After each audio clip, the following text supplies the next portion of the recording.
The Prime Minister's promised that no Australian will miss out on a job as a result of its new migration plan. Julia Gillard's under fire from unions and members of her own party too over a decision to hire 1,700 migrant workers on a massive mining project.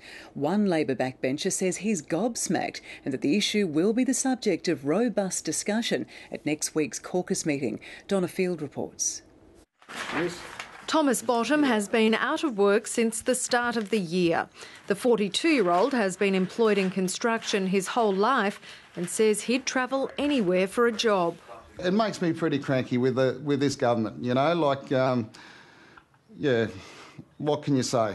The government's first enterprise migration agreement will bring up to 1,700 workers from overseas to help build Gina Rinehart's Roy Hill iron ore project. I think the politics of it are terrible for the Labor Party. You know, when workers are being marched off the job all around the country. The former union official says if the Prime Minister knew about the decision, she should have stopped it. Julia Gillard won't comment on when she was made aware of the deal, announced by Immigration Minister Chris Bowen yesterday, but says she's added further protections. I can assure everyone that we will be putting the interests of Australians at the front of the queue, and we will be putting Australians looking for work at the front of the queue. There'll be a jobs board, so all work is advertised and there'll be more oversight. But she says the domestic workforce just won't be big enough for all the jobs.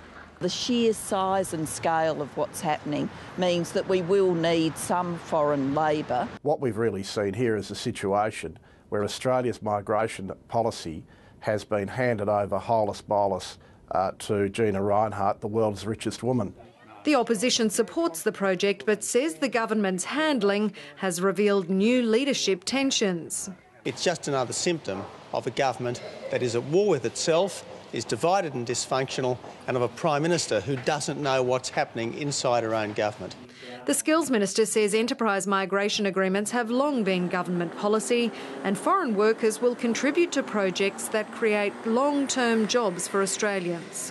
It's probably unfortunate in the sense that the first one involved Gina Rinehart, given the controversy surrounding her.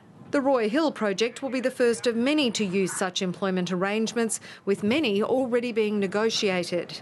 To get one of these agreements, the federal government has to be satisfied that you've tested the local market and found that the local market can't supply those workers in the time frame necessary. The workers heading to the Pilbara will be sourced from China, the Philippines and Indonesia. They'll be paid Australian award rates. Donna Field, ABC News.